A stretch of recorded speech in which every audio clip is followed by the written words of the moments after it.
नमस्कार, आदाब। मैं हुसैन रिजवी। कबूल इस बारगाह में इल्तिजा कोई नहीं होती, इलाही या मुझी को इल्तिजा करने नहीं आता। इल्तिजा, दुआ, प्रार्थना तो ये थी कि मुल्क में अमनो अमान रहे, मोहब्बत भाईचारा रहे, मंदिरों में दिए जलते रहें, दरगाहों में चरागा होता रहे और मस्जिदों की मीनारों से हय्या अलस्सलाह की आवाजें बुलंद होती रहें।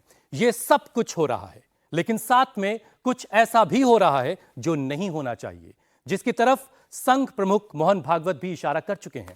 साल 2022 में नागपुर में संघ का एक कार्यक्रम चल रहा था, जहां आरएसएस चीफ ने कहा कि हर एक मस्जिद में शिवलिंग क्यों देखना।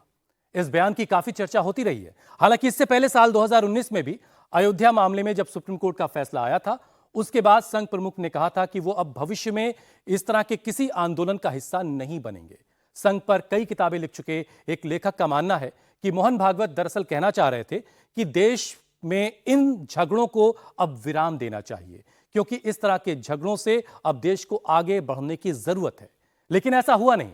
रोज नई मस्जिदें हैं, रोज नए झगड़े हैं। संभल की शाही जामा मस्जिद में मंदिर ढूंढते हुए एक याचिका दाखिल की गई। कोर्ट ने तेजी से सुनवाई भी कर ली, सर्वे का आदेश भी दे दिया गया। पहले दिन सर्वे बहुत सुकून से हो भी गया, लेकिन दूसरे दिन सर्वे का जब हुआ तो संभल सुलग उठा। 5 नौजवानों की जानें चली गईं। थोड़ा सा स्पेसिफिक होता हूं, 5 मुस्लिम नौजवानों की जान ले ली गई। इन मौतों का जिम्मेदार कोई तो होगा। बहरहाल बहुत से जख्मी हैं, तो कुछ पुलिस वालों को भी चोटें आई हैं, कुछ एडमिनिस्ट्रेशन के और लोग हैं जिनको चोटें आई हैं। अभी संभल की आग ठीक से ठंडी भी नहीं पड़ी थी कि एक और याचिका अदालत ने सुनवाई के लिए मंजूर कर ली है। और इस बार अजमेर की ख्वाजा मोइनुद्दीन चिश्ती की दरगाह को महादेव मंदिर बताया गया है। और यह सब कुछ तब हो रहा है जब हमारे देश में, हमारे मुल्क में प्लेसेस ऑफ वर्शिप एक्ट 1991 मौजूद है, जो इसी ख्याल के साथ वजूद में आया कि मंदिर मस्जिद के झगड़े से अब आगे बढ़ा जाए, अब कोई और विवाद ना खड़ा हो। लेकिन ऐसा हुआ नहीं। अब सवाल यह है कि मस्जिदों में मंदिरों को ढूंढने का सिलसिला आखिर कब और कैसे रुकेगा। आज इन्हीं सवालों के जवाब हम तलाशेंगे। सबसे पहले आपसे अपने मेहमानों की मुलाकात करवा देते हैं। हमारे साथ शाहिद अली साहब हैं, वकालत करते हैं आप। माजिद देवबंदी मशहूर शायर हैं, लेकिन सीनियर जर्नलिस्ट हैं। कौमी मीजान एक अखबार है, उसको आप चलाते हैं। उनके ठीक बराबर में हैं doctor Parvez Hayat, ex IPS officer, Bihar cadre के। अलग अलग शहरों में एक आईपीएस ऑफिसर के तौर पर जिम्मेदारी निभाई है, लेकिन उसके साथ साथ हिस्ट्री के स्कॉलर हैं, लॉ के भी स्कॉलर हैं। बहुत बहुत स्वागत है सर आपका। और डॉक्टर इदरीस कुरैशी, मेडिसिन वाले डॉक्टर हैं, लेकिन साथ में मजलिसे मशावरात दिल्ली के प्रेसिडेंट भी हैं। इनसे हम चर्चा करेंगे और समझेंगे कि आखिर ये सब क्यों हो रहा है और उसका हल क्या है। लेकिन उससे पहले जरा कुछ और अहम बातें आपको बताते हैं। मंदिर तोड़कर मस्जिद बनाई गई और अब मस्जिद तोड़कर मंदिर बनाया जाएगा। इतिहास में मुसलमानों ने हिंदुओं के साथ जो जुल्म किया है, उसका बदला लिया जाएगा। यही वो जहर है जो समाज में लगातार घोला गया, एक अफीम सी चटाई जा रही है। और नफरत की राजनीति करने वाले ऐतिहासिक गलती को ठीक करने का युद्ध घोष भी करते रहे हैं। और इसीलिए एक ऐसे कानून की जरूरत थी कि इस जहर की खेती को रोका जा सके। और 1991 में प्लेसेस ऑफ वर्शिप एक्ट यानी पूजा स्थल अधिनियम वजूद में आया। इसमें 5 धाराएं हैं और लबोलाब आप ये मानिए कि 15 अगस्त 1947 में जिस धार्मिक स्थल का जो नेचर है, उसमें किसी तरह का कोई बदलाव नहीं किया जा सकता। यह साफ साफ इसमें लिखा है। अगर ऐसा कोई करने की कोशिश करता है तो उसमें फाइन और दूसरे तरह के सजा देने का प्रावधान भी है। बावजूद इसके लगातार इस तरह की बातें हो रही हैं। तो अब यह सिलसिला कैसे रुकेगा? और उससे पहले जरा बातचीत शुरू करें। जरा हम मोहन भागवत साहब को सुन लेते, जो 2022 में उन्होंने कहा था। ठीक है, प्रतीकात्मक कुछ हमारी विशेष श्रद्धा थी, ऐसे स्थानों के बारे में हमने कहा, लेकिन रोज एक मामला निकालना नहीं है, यह भी नहीं करना चाहिए। हमको झगड़ा क्यों बढ़ाना है? ज्ञानवापी के बारे में हमारी कुछ श्रद्धाएं हैं, परंपरा से चलती आई, हम कर रहे, ठीक है, परंतु हर मस्जिद में शिवलिंग क्यों देखना? अरे भाई, वो भी एक पूजा है, ठीक है, बाहर से आई है, लेकिन जिन्होंने अपनाई है वो मुसलमान, वो बाहर से संबंध नहीं रखते, ये उनको भी समझना चाहिए। सीधा सीधा पैगाम की हर एक मस्जिद में शिवलिंग क्यों देखना, बावजूद इसके देखा जा रहा है। अभी संभल में जो हुआ उसके बाद अब एक ताजा विवाद जो है अजमेर की ख्वाजा गरीब नवाज की दरगाह को लेकर के पैदा हो चुका है। शाहिद अली साहब, सबसे पहले जरा आप ही समझाइए, इस बयान का मकसद तो यही था कि ये विवाद, ये झगड़े अब खत्म हो जाएंगे, लेकिन इन झगड़ों का सिलसिला खत्म होता नजर नहीं आ रहा है। तो क्या इसके ये मायने हैं कि कहा कुछ जा रहा है, हो कुछ रहा है? वो कौन लोग हैं जो बार बार नए नए विवाद खड़े कर रहे हैं? देखिए, बहुत सिंपल सी बात है कि हमारे देश में जो एक वर्ग है जो आज सरकार में है, वो पार्लियामेंट को भी नहीं मानते हैं, वो मोहन भागवत जी की बात को भी नहीं मान रहे हैं, वो कोई भी ऐसी चीज़ मानने को तैयार नहीं है जो कि हिंदू मुस्लिम एकता की बात करे, गंगा यमुना तहजीब की बात करे, देश को आगे बढ़ाने की बात करे, देश को मजबूत करने की बात करे। ये जो भी कहा भागवत जी ने, यही कहा ना कि सब देश में तरक्की होनी चाहिए, बहुत हो गया हिंदू मुस्लिम। इसीलिए 1991 में पार्लियामेंट ने ये एक्ट पास किया और उस वक्त बहस हुई। उसकी जो बहस है बहुत खूबसूरत बहस है, उसमें यही कहा कि पंडोरा बॉक्स मत खोलिए, अब बहुत हो गया हिंदू मुस्लिम, बहुत हो गई लड़ाई, अब देश को तरक्की करनी चाहिए, दुनिया में हम बहुत पीछे हैं, उससे हमें आगे बढ़ने की बात होनी चाहिए, इस चीज़ को अब ख़त्म होना चाहिए। इसलिए बाबरी मस्जिद के अलावा तमाम जितने भी आपके रिलीजियस प्लेसेस हैं सबको प्रोटेक्ट किया गया, खाली मस्जिदों को नहीं, तमाम प्लेसेस को प्रोटेक्ट किया गया, चाहे वो किसी मज़हब के हैं। देखिए, जो माइनॉरिटी होती है वो डर में रहती है हमेशा, इसमें कोई शक की बात नहीं है। जो भी आप आसपास ले लीजिए, जो यहाँ बच्चे बैठे हुए हैं, वो जिस कॉलेज में पढ़ते होंगे वहाँ पर जो माइनॉरिटी होगा वो डर के रहेगा, और जो मेजोरिटी होगी वो हावी होकर रहती।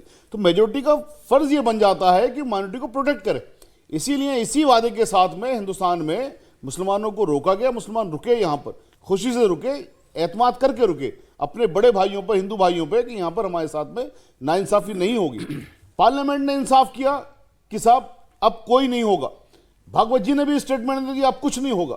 उसके बावजूद भी हर रोज एक नई पिटीशन फाइल होती है, हर रोज एक नई पिटीशन फाइल होती है। अभी 5 बच्चे वहां पर उनकी जान ले ली गई, शहीद हो गए। इस तरह की रोज चीजें, ये मतलब हद हो गई, इससे ज्यादा अब कुछ नहीं हो सकता।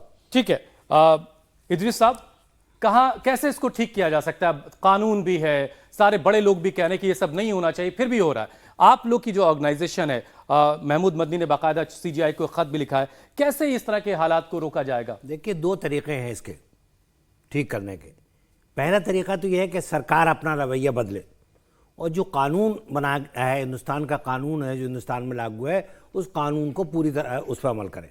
एक तरीका तो यह है, जो नहीं कर रही है, जो गवर्नमेंट नहीं कर रही है, और ख़ासकर योगी जी तो बिल्कुल ही उसको मानने को तैयार नहीं है। वो तो अपने तौर पर अपने जिसकी लाठी उसकी भैंस का कानून चला रहे हैं। दूसरा यह है कि जो मेजॉरिटी है, जैसा शाहिद साहब ने कहा, जो मेजॉरिटी के लोग हैं जो ये समझते हैं कि मुल्क को तरक्की करना चाहिए, उनको भी माइनॉरिटी को प्रोटेक्ट करने का काम है। और इस तरह का अगर कोई रवैया, जो चंद लोग हैं, मैं कहता हूँ बहुत लोग नहीं हैं, ये बहुत थोड़े लोग हैं ऐसे जो कम्युनल फीलिंग पैदा करके इस तरह का माहौल बनाना चाहते हैं, उन पे जो हमारे हिंदू भाई हैं जो मेजॉरिटी में हैं, उनको भी अपना आवाज़ उठाना चाहिए कि हम इस तरह की चीज़ों को बर्दाश्त नहीं करेंगे। यही 2 तरीके हैं जिससे इस मुल्क में शांति और पीसफुल माहौल बन सकता है। इसके अलावा कोई चारा नहीं है। माजिद साहब, शायरों की बड़ी भूमिका होती है, वो जब कुछ कह रहे होते हैं तो बगैर तफरके के लोग सुनते हैं और बहुत खुश होकर के बात सुनी जाती है, बड़ी तारीफें होती हैं आपकी। तो आप कैसे देख रहे हैं, और इसका कोई हल, कोई रेमेडी आपने अब तक खोजी है क्या?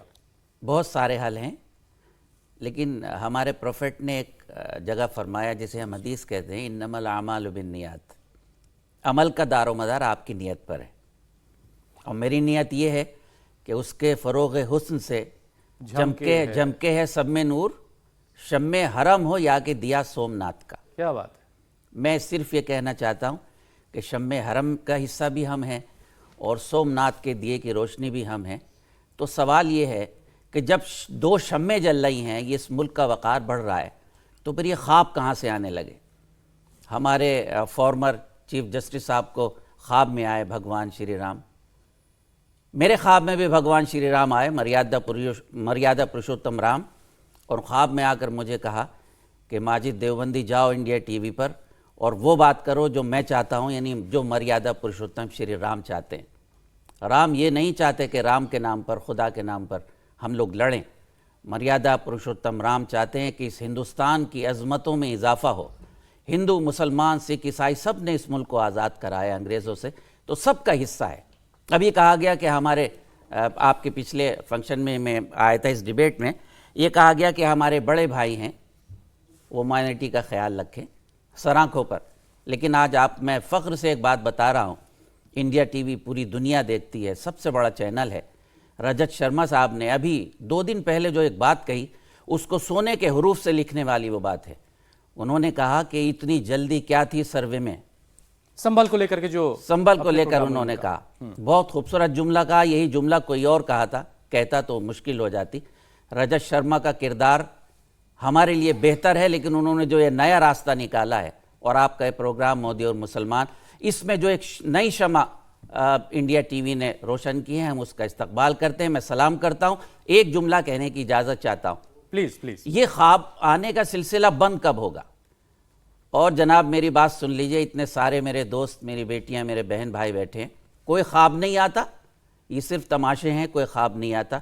अगर ख्वाब आने से सब कुछ हो जाया करता तो फिर इस मुल्क का मुस्तकबिल संवर जाया करता। ख्वाब तो हमारे मोदी जी को भी आया था, गंगा ने उन्हें बुलाया था, लेकिन वही गंगा, वही बनारस जहां से मोदी जी जीत कर आते हैं प्रधानमंत्री, 300 से ज़्यादा मंदिरों को तोड़ा गया। मैं मुसलमान हूँ, मुझे अफसोस है इसका।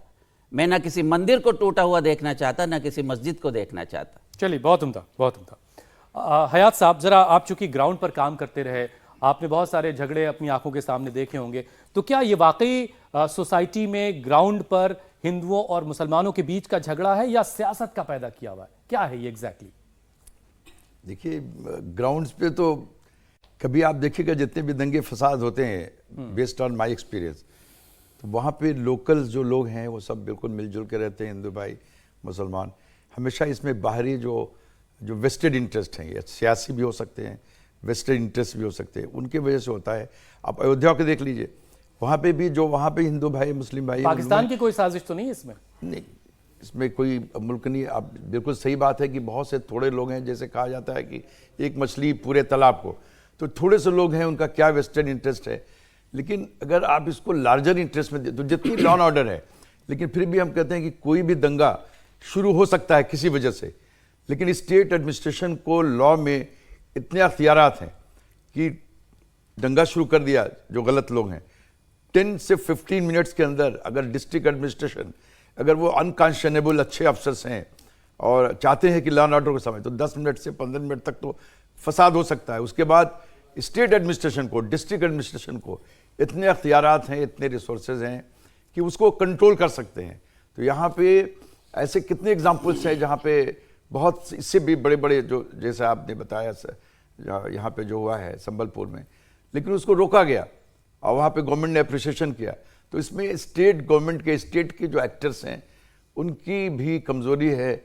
और उनको, और अभी देखिए जहाँ भी ऐसी चीज़ें होती हैं, तो पहले जो होते थे, जो हम लोग के ज़माने में, जो मैं एसपी था यंग स्टेज में, तो जिम्मेदारी होती थी और फौरन एक्शन होता था। अभी अगर कोई एडमिनिस्ट्रेशन के लोअर फंक्शनरी अगर गलती करते हैं तो आप सुनते नहीं है कि कोई आप लोग एक्शन भी नहीं कभी आएगा। कहते थे कि हम ऐसी कार्रवाई करेंगे कि नस्लें याद रखेंगी?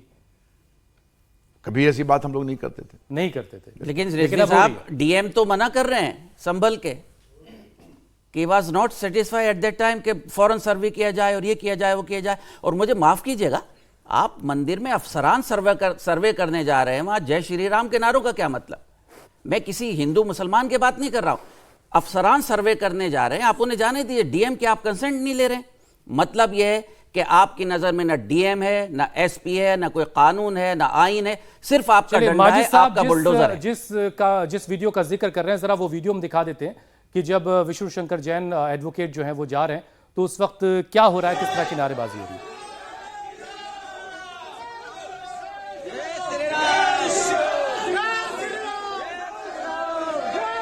हयात साहब, आप जरा समझाइए कि जो लॉ इन्फोर्समेंट एजेंसी है, यानी पुलिस, वो लेकर के जा रही है और ये सर्वे टीम है, और वहां पर इस तरह की नारेबाजी का क्या मतलब है? मैंने पहले भी कहा कि स्टेट क्या हो रहा एक्टर्स है, उनका फेल्योर है ये उसके पार्टी नहीं हो सकते हैं। लॉ अबेडिंग है, रूल ऑफ द लॉ इनका मेंटेन करना है, लॉ एंड ऑर्डर मेंटेन करना है, उनका फेल्योर है वो, उसमें स्टेट एडमिनिस्ट्रेशन, स्टेट गवर्नमेंट। बहुत सारे लोगों ने इस वीडियो को ट्वीट किया और ये कहा कि इस तरह की नारेबाजी ऐसे वक्त में, ऐसे माहौल में क्यों हो रही है और पुलिस ने इसको क्यों नहीं रोका, और ये सारी चीजें कैसे हो गई? स्टेट गवर्नमेंट ने रूल ऑफ लॉ को इम्प्लीमेंट करने का फेल्योर से ये जो पुलिस के हुक्मान है वहाँ पे वो ऐसा नहीं कर सकते हैं, वो अलाउ नहीं कर सकते हैं कि ऐसी, उससे तो फसाद और बढ़ेगा। तो हर जगह उनकी रिस्पॉन्सिबिलिटी फिक्स होने चाहिए। फिर पूछा जाएगा कि जय श्री राम कहने में क्या बुराई है? नहीं, तो उसका ओकेजन नहीं है ये। यहाँ पे तो आप जा रहे हैं, अगर कोई एक पॉलिटिकल जिम्मेदार आदमी जा रहा है तो उसका काम वो इसलिए जा रहा है कि वहाँ पीस रिस्टोर करे, और उसको ये पता लगाने की कोशिश किया जाए कि ऐसे कौन से लोग थे, बाहर के लोग हैं जिन्होंने ऐसा जहर फैलाया।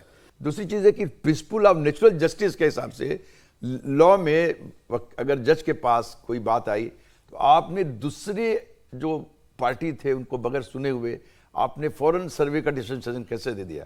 आपके पास यहाँ पर 40-40 हज़ार लाखों केसेस पेंडिंग है, बहुत से सीरियस नेचर के केसेस हैं, आप तारीख पे तारीख देते हैं। तो इनका जुडिशियल के जो ठीक है, अब आपसे बहुत से बारीक सवाल हैं जिनके जवाब मुझे चाहिए। शाहिद अली साहब, आप जरा ये समझाइए कि ये जो प्लेसेस ऑफ वर्शिप एक्ट है, इसमें कहीं कोई ऐसी कमी है जिसका फायदा उठाया जा रहा है? जब हमारे जजेस सीजीआई जो रहे DY चंद्रचूड़ साहब, जब काशी विश्वनाथ का मामला जिला अदालत से होते हुए हाई कोर्ट से होते सुप्रीम कोर्ट पहुंचा, तो वो ये कह रहे हैं कि हिंदू पक्ष ये नहीं चाहता कि मस्जिद तोड़कर मंदिर बनाई जाए, बल्कि ये पता किया जाए कि 15 अगस्त 1947 में क्या स्थिति थी। तो क्या ये मौका दिया जा रहा है? क्या है ये एग्जैक्टली, जरा समझाइए। देखिए, उस वक्त में हमने यही कहा था पंडोरा बॉक्स खोलना है, ये इस तरह की चीजें करना। जब एक्ट बनाए, मैंने तभी कहा पार्लियामेंट को भी नहीं मानते ये लोग। जब एक एक्ट बनाया पार्लियामेंट, ये लोग से मतलब कौन? भारतीय जनता पार्टी वाले लोग, जो भारतीय जनता पार्टी, लेकिन जज भी, इंसाफ की अदालतें भी ये मौका दे रही हैं क्या? जज साहब जो हैं वो एक इंडिविजुअल भी तो है ना, उनकी आइडियोलॉजी हो सकती है ना कुछ, और वो आइडियोलॉजी उनके पीछे से क्या है, आइडियोलॉजी को, जहां तक मैं सीजीआई साहब की बात करूं, चंद्रचूड़ साहब की, उन्होंने बता दिया मुझे कि साहब मैंने जजमेंट, चंद्रचूड़ साहब ने कहा कि मैंने जजमेंट जो लिखा अयोध्या वाला वो भगवान ने आके मुझसे कहा, मैं भगवान की शरण में गया। तो ये जो जस्टिस हैं या चीफ जस्टिस थे, बताइए, वो संविधान से बने हुए हैं, संविधान को इंप्लीमेंट करना है, कानून की बात करनी है। कानून में तो उस जजमेंट में लिखा हुआ है कि कोई एविडेंस नहीं है कि वहां का भी राम का मंदिर था, लेकिन वो एक आस्था की बेस पर जजमेंट दे रही। आस्था की बेस पर जजमेंट तो यहां तक ठीक है, लेकिन भगवान आगे बता रहे जजमेंट दे रहे, तो उनकी जो सोच है वो जग जाहिर थी कि उनकी सोच भी वही थी कि जो भारतीय जनता पार्टी की सोच है।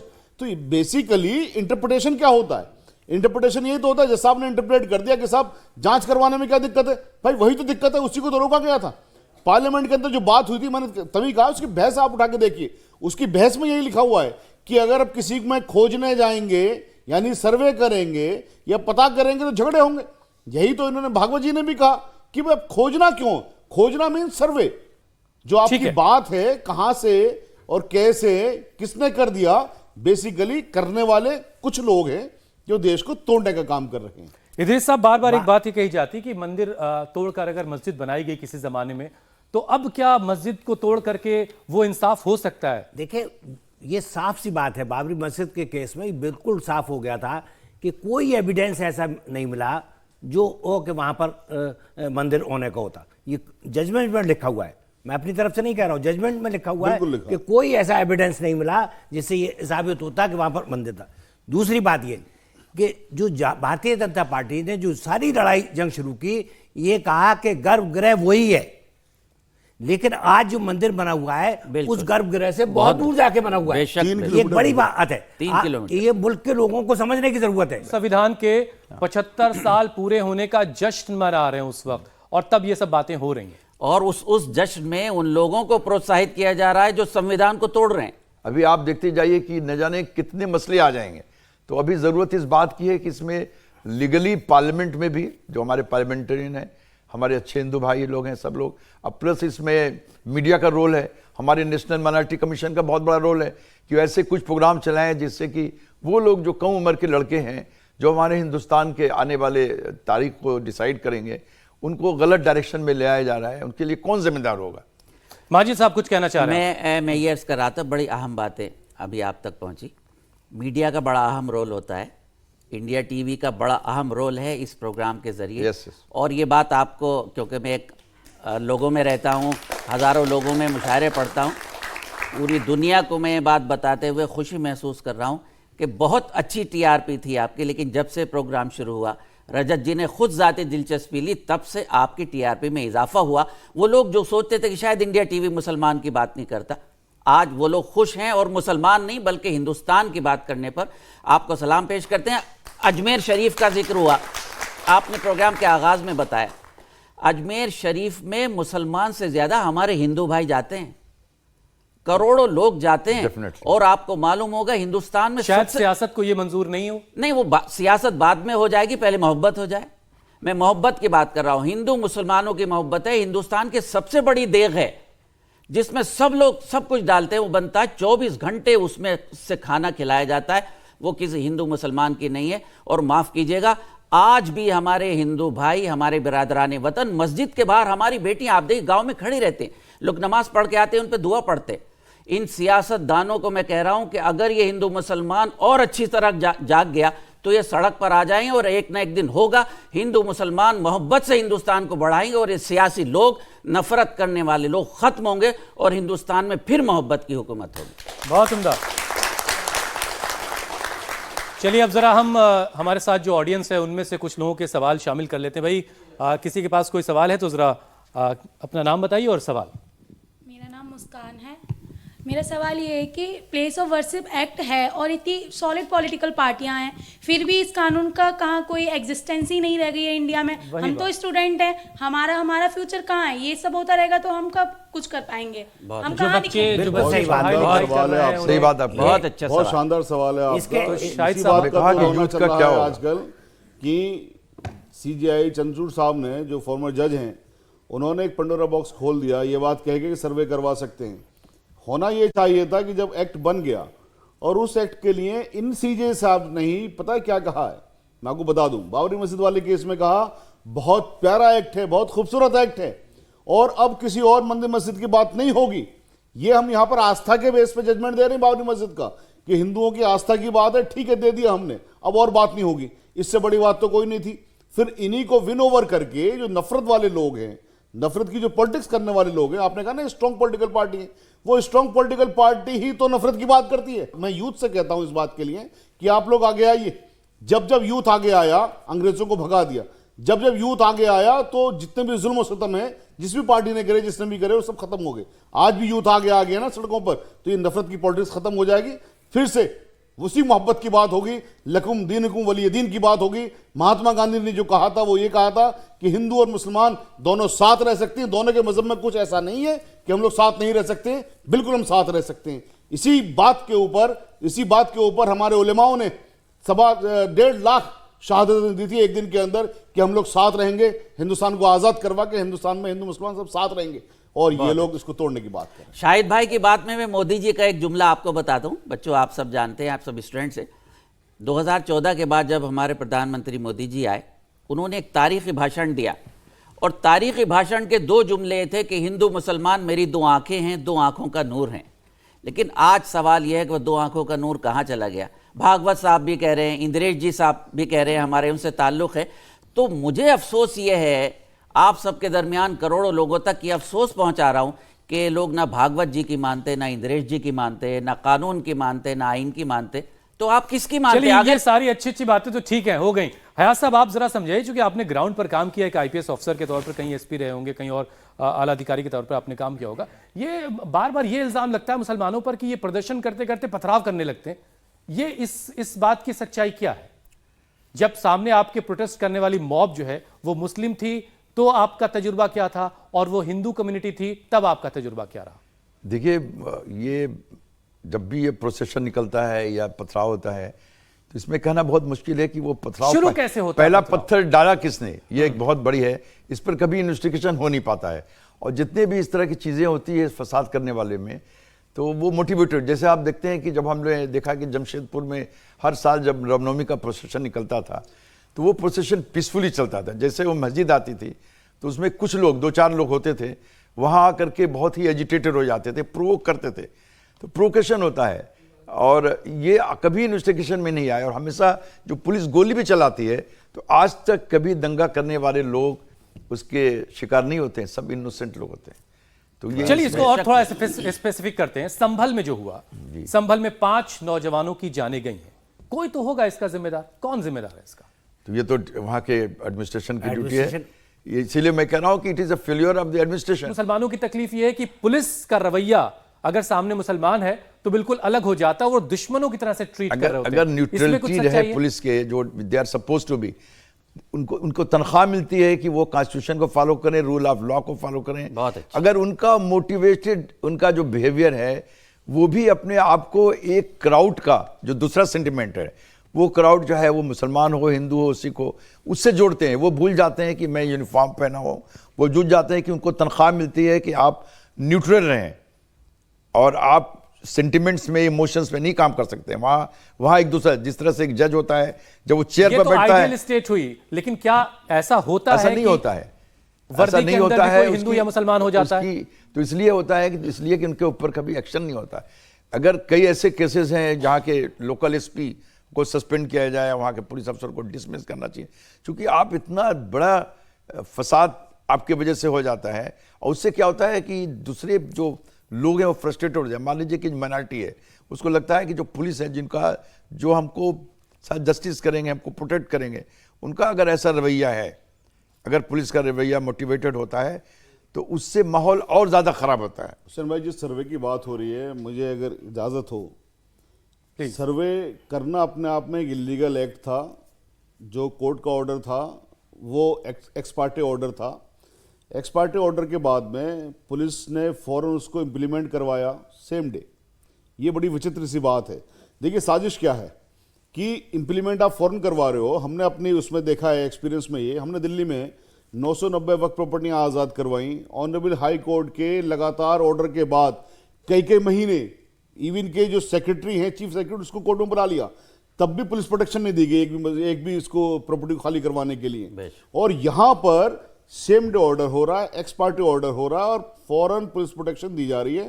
पुलिस प्रोटेक्शन नहीं दी जा रही है, वहां पर साथ में गुंडे भेजे जा रहे हैं जो प्रोवोक कर रहे हैं।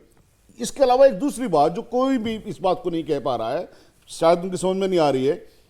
सर्वे का ऑर्डर था, सर्वे हो गया, दूसरे दिन का सर्वे तो हो ही नहीं सकता था। जो दूसरे दिन वो सर्वे करने के लिए आ गए, वो कौन सा कोर्ट से ऑर्डर लेके आए? तो बिना कोर्ट के ऑर्डर के आए। नेक्स्ट टाइम वो आए बिना कोर्ट की परमिशन के आए। पहले दिन के लिए तो कह रहे हैं कि साहब हमने कोर्ट की परमिशन थी, उस दिन तो झगड़ा नहीं हुआ था। जब बिना परमिशन के आए तो ये सारे के सारे कातिल हैं। फिर जो भी लोग वहां पर सर्वे करने के लिए, एक चीज और लोगों के ज़हन में कार्रवाई नहीं होती, है, जो सर्वे करने के लिए आए वो सारे कातिल हैं, उनके खिलाफ कार्रवाई क्यों नहीं हुई अभी तक? इस तरह की पिटिशंस आनी चाहिए कि भाई ये एक्स पार्टी, इस तरह के मैटर्स में एक्स पार्टी आप ऑर्डर कर रहे हो। अभी कल इसमें आपके अजमेर में एक्स पार्टी ऑर्डर कर दिया। ये हो क्या रहा है देश के अंदर? तो ऐसा तो नहीं होना चाहिए। पुलिस को तो सिविल, ये तो सिविल अथॉरिटी का काम है। अनटिल अनलेस की any civil authority, district magistrate, जब तक उनका ऑर्डर नहीं होगा, police is not suppose to go there. उनको तो इंटरवीन, अगर पुलिस इतनी जल्दी आ गई, बहुत अहम बात, तो बहुत अहम बात है कि चाहे वो बुलडोजर का मकान गिरता है, हर जगह जो पुलिस को जाने का कोई प्रोविजन नहीं है।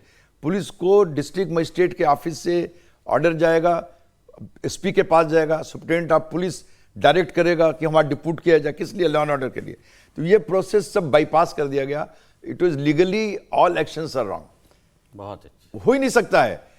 मकान के आप सुनते होंगे कि भाई पुलिस गई है वहां, मतलब ये कि जो पहले नारा लगता था सिविल मैटर्स में पुलिस का कोई रोल नहीं है। मथुरा बाकी अभी ये भी अभी अधूरा है। अभी तो ये संभल होते हुए अजमेर पहुंची बात। एक चैलेंज किया गया था प्लेसेस ऑफ वर्शिप एक्ट को 2020 में बीजेपी नेता के जरिए 19 संवैधानिकता को चुनौती दी गई थी। इसमें कोर्ट ने जो है सेंटर से भी जवाब मांगा था, बहुत वक्त तक सेंटर से कोई जवाब भी नहीं गया। कमाल की बात है। तभी तो मैंने कहा पार्लियामेंट को भी आप नहीं मानते, जुडिशरी को भी आप नहीं मानते, आप फिर मानते किसकी? भागवत जी की भी आप नहीं मानते। ठीक तो है, समझ में नहीं आ रहा। एक सवाल जरा सा मैं पीछे की बात सुन लेता हूँ। ऑडियंस में से एक सवाल आना चाह रहा है। नाम अपना बताइए और सवाल कम लफ्जों में। नमस्कार सर, मेरा नाम हरेंद्र राणा है। मेरा सवाल अभी आपने जिक्र किया था, जब युवा जाग जाता है, यूथ जाग जाता है, तो उसने अंग्रेजों को भगा दिया था। तो क्या जम्मू कश्मीर का यूथ जाग गया था जब कश्मीरी पंडितों को भगा दिया गया था? अभी हम प्लेसेस ऑफ वर्शिप एक्ट पे बात कर रहे हैं। मैं एक यूथ नहीं, बिल्कुल बिल्कुल बिल्कुल बिल्कुल मेरा वो क्वेश्चन। दूसरा अबेटर का था सर आपका। अबेटर एक तरह से कैटलिस्ट का काम करता है किसी भी समाज में। तो ये क्या अबेटर कहाँ बैठा हुआ था कि इतने सारे पत्थर आ रहे थे sir? Who was the abettor? अच्छा, अबेटर कौन होता है पता है ये बात आपको? जो अबेट करे, अगर आप मेरे घर में आ जाएंगे, मेरे घर में आके मुझे गाली बकेंगे और मैं कहूँगा भाई साहब माफ़ कर दीजिए, पॉसिबल है? अब बेटर आप हुए, वहाँ पर आप मेरे घर में आए, मैं आपको गाली बकूँ, भगाऊँ घर से, मेरे अख्तियार में है। मैं चूंकि कमज़ोर हूँ, आप बंदूक लेके आ रहे हो, मेरे सामने तान के खड़े हो, मैं कमज़ोर हूँ तो क्या करूँगा? आप उकसा रहे हो। तो भीड़ को उकसाया किसने? उस सर्वे टीम ने जो इलीगली आई। भीड़ ने नहीं उकसाया। और उस भीड़ में आपके साथ जो लोग आए, अभी जो एक विचित्र बात आई है, जैसा 315 की गोली लगी है कुछ लोगों को, तो अपने गोली खुद मार रहे थे रख के क्या? तो यानी ये जो भीड़ आई, जो उद्घोष करते हुए आ रहे थे, उकसाते हुए लोग आ रहे थे, उनके साथ गुंडे भी थे जो गोली चलाने के लिए आए। पत्थर भी उन्होंने चलाए होंगे हो सकता है। इस बात की तो जांच होनी चाहिए ना, हम वही तो बात करें। अच्छा हया साहब, आप जरा समझाइएगा कि ये एक इल्जाम बड़ा लगता है कि मुसलमानों के इलाकों में इतने पत्थर कहां से आ जाते हैं? ड्रोन कैमरों से निगरानी की जा रही है और छतों पे पता जा रहा है कि बड़े सारे पत्थर इकट्ठा करके रखे रहते हैं। सब आपने क्या पाया इससे? हमने ज्यादातर ये हुआ है कि ये सब बाहर के लोग आते हैं, मोटिवेटेड लोग। लोकल जो बिल्कुल पीसफुल जो भी आप देखते हैं भीड़ है, उसमें बाहर के जो गुंडे हैं, बदमाश हैं, वो इसमें शामिल होते हैं। अब वो जिनकी साजिश है वो लोग पहले से प्लान कर लेते हैं उनके पास। इसमें कभी कोई भी जो फसाद होता है, लोकल छोटे से छोटे लॉ एंड ऑर्डर प्रॉब्लम में लोकल लोगों का कोई रोल नहीं होता, इन्वॉल्वमेंट नहीं होता है। इसमें बाहरी लोग हैं, वो जो वेस्टेड इंटरेस्ट हैं, जो मोटिवेटेड क्राउड है, वो लोग लाते हैं। और उसमें जब पकड़े भी जाते हैं तो इनोसेंट पकड़े जाते हैं और वो एडमिनिस्ट्रेटिव अरेस्ट होता है। पुलिस अफसर होकर भी हम बोलते हैं, कभी कोई प्रेशर होता है कि साहब अखबार में कुछ बात जाए तो एडमिनिस्ट्रेटिव अरेस्ट, मतलब आप किसी भी आदमी को अरेस्ट कर लीजिए और दे दीजिए अखबार में एक न्यूज़ कि साहब इसमें तो 4 आदमी। अभी जितने लोग इसमें पकड़े हुए हैं, मैं एक दावे के साथ कर सकता हूं बेस्ड ऑन माय एक्सपीरियंस कि इसमें ज़्यादातर इनोसेंट लोग पकड़े गए होंगे। जो अबेट करने वाले लोग हैं, जो बाहर के लोग हैं, उनके ऊपर एडमिनिस्ट्रेशन अभी तक सही नहीं हुआ है। इस पर STF क्यों नहीं हुए? इस पर कोई एक स्पेशल टास्क फोर्स जो है उसमें हो जाना चाहिए था कि बाहरी कौन से लोग हैं। और आजकल इतना ज़्यादा ट्रांसपेरेंसी है, वीडियो है, कैमरा है, इन्वेस्टिगेशन टेक्नोलॉजी बहुत आसान है, लेकिन provided there is an intention. लेकिन अभी जो टेक्नोलॉजी है उसमें तो यही दिख रहा है कि बड़ी पत्थरबाजी हो रही है, छतों पर से औरतें पत्थर चला रही हैं, यही सारी चीजें दिख रही हैं। ये इन्वेस्टिगेशन करना नहीं चाहते। अगर आपका इंटेंशन है, अगर आप फैक्ट तक जाना चाहें, जितने भी दंगे पास में, चाहे वो भागलपुर राइट हो। अच्छा जरा दंगे का मतलब भी समझा दीजिए। 2 कम्युनिटी का क्लैश दंगा है, पुलिस वर्सेस एक कम्युनिटी है वो दंगा है। दंगा है क्या एग्जैक्टली? देखिए, जहां भी 5 या उससे ज्यादा आदमी झगड़ा करते हैं, सबको दंगा ही कहते हैं। 5 या और वो झगड़ा करने वाले दंगा ही हुए। देखिए अभी जो 2 लेडीज पकड़ी गई हैं इसमें, हाँ, उसके हस्बैंड का एक स्टेटमेंट में देख रहा था। वो कहीं 10-15 किलोमीटर पे एक भट्टा चलाता है, वहां था वो, वहां से टेलीफोन से बात कर रहा है। तो वो औरत थी अकेली और उसका बच्चा था। उसने कहा अपना घर बंद कर लो और बैठे रहो। उस औरत को पकड़ के ले गए। अब ये कहा जाए कि साहब तुम्हारे यहाँ से वो चल रहे थे, वो बंद कर बैठी हुई है वो औरत, और कह रहे हैं तुम्हारे यहाँ से पत्थर चल रहा है। जिस घर से पत्थर चल रहा है आपको अब क्या मालूम? वो उसने ये कहा बाहरी आदमी घुस जाएगा वहां से पत्थर नहीं, चला देगा। उसने कहा कि आप अब देखिए आपके पास कैमरे हैं, वो उससे पता कर लिए। अगर मेरी औरत ने या मेरे छत से कोई पत्थर चला गया हो तो भाई अरेस्ट कर दिया, तो बात समझ में आती है। तो ऐसे जैसे ये कह रहे हैं ना परवेज साहब के, इनोसेंट लोगों को पकड़ा जाता है। चलिए जी साहब, अब जरा ये बताइए कि अब कानून भी है, भागवत साहब भी कह रहे हैं और तमाम बड़े लोग कह रहे हैं कि भाई ये सब झगड़े खत्म होनी चाहिए, बार बार पिटीशन जा रही है, तो किससे उम्मीद की जाए? क्या प्रधानमंत्री कुछ कह देंगे तो बात लोग समझ लेंगे? किससे अब उम्मीद आप कर रहे हैं? नहीं, बिल्कुल देखिए, प्रधानमंत्री का कोई भी प्राइम मिनिस्टर हो इस मुल्क का, अगर वो आदमी कोई बात कहेगा तो उस प्राइम मिनिस्टर की बात को सब ओबे करते हैं। अगर प्राइम मिनिस्टर चाहेंगे तो ये कोई दंगा फसाद नहीं होगा इस मुल्क में, मैं गारंटी से कहता हूँ। ये प्राइम मिनिस्टर के चुप रहने पे ही सारा हंगामा हो रहा है। प्राइम मिनिस्टर एक दफ़ा मुल्क के लोगों से अपील करेंगे और चीफ मिनिस्टर को सख्ती से कहेंगे, कोई भी जगह जैसे ये दंगे हुए इसमें सख्ती से कहा जाए कि भाई जो इंसाफ है वो किया जाए, जो भी लोग हैं उनके खिलाफ कार्रवाई की जाए। हया साहब, इस तरह के मामलों में NSA लगता है जी? इस तरह के मामलों में NSA लगाया जाता है, राष्ट्रीय सुरक्षा कानून? देखिए, इस तरह के मामले में तो नहीं लगता है। नेशनल सिक्योरिटी एक्ट बहुत एक्सट्रीम उसमें ले आता है। जब तक कि आपके पास प्रूवन अनफ्लिंचिंग एविडेंस नहीं हो कि ये आदमी जो है ये देश के लिए खतरनाक है। इसमें तो ज़्यादातर इनोसेंट लोग हैं। आपने देखे जितने हमने कहा जितने अरेस्ट हैं, आप देखें कि उसमें कोई सही अरेस्टिंग नहीं होगी। These are all administrative arrest. क्या? ताकि मीडिया में आ जाए कि साहब गवर्नमेंट ने कुछ। तो मुसलमानों का जो ये इल्ज़ाम है कि सामने चूंकि मुसलमान है इसलिए आप गोली भी बहुत आसानी से चला देंगे, आप NSA भी उस पर लगा देंगे? यही सच है या कुछ और सच्चाई है? नहीं, वो इल्ज़ाम उनका जो है गलत नहीं है कि आप इतनी आसानी से एनएसए नहीं लगा सकते। अगर लगा रहे हैं तो वो गलत कर रहे हैं। एनएसए का ये सब मिसयूज़ है उसे, दैट इज़ वो बहुत ही एक्सट्रीम इंसिडेंट होती है जिसमें नेशनल सिक्योरिटी इन्वॉल्व हो। यहाँ पे नेशन की सिक्योरिटी कहाँ पे, लोकल इशूज़ है। ऐसे अभी आप संभल की बात कर रहे हैं, अभी आप अजमेर पे आ गए, कल आप जब तक ये खबर आएगी, जब तक आपका प्रोग्राम आएगा तब तक 10 जगह और हो जाएगा। बिल्कुल। तो ये तो हाईएस्ट लेवल पे इस पे होना चाहिए। प्लस नेशनल माइनॉरिटी कमीशन जो बना है उसका भी एक अहम रोल बनता है कि वो एक अपील जारी करे और कुछ ऐसे प्रोग्राम चलाए, खास तौर से आप लोग के मीडिया के।